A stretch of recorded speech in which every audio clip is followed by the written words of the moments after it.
Grateful to have you. Jeremy, I want to ask you to pick up on something that the director mentioned about isolationism, about, I think what's so jarring about the Trump presidency isn't just how he appears, and we can talk around it. We're not capable of diagnosing anybody, but he clearly appears less capable of sustaining his own thoughts for longer than 4 to 6 seconds. I mean, it used to be he couldn't follow anyone else's conversation. Now he doesn't seem to be able to follow his own train of thought.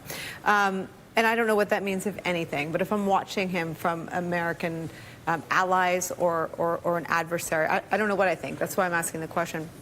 But also, whether knowingly or unknowingly, wittingly or unwittingly, putting his finger on the scale for these populist waves, and not just populist waves, they're xenophobic waves, they're anti-immigrant waves, and he doesn't dance around it, he does so brazenly. Well, there are the dangers of Trump, and then there are the dangers of Trumpism.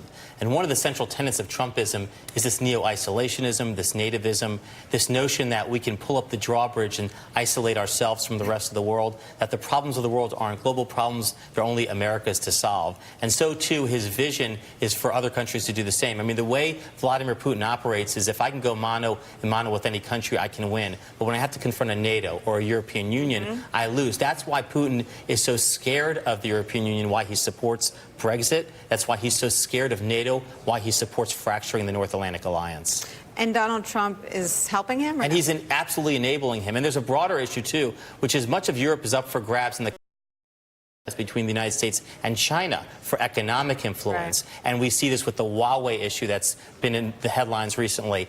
I don't think we are gaining much influence in Europe and the UK and elsewhere in bringing them, Europe, into our camp versus China's camp. And that's because we have an American presidency and an approach from this White House that is fundamentally ineffective. All right, after the break, Elizabeth.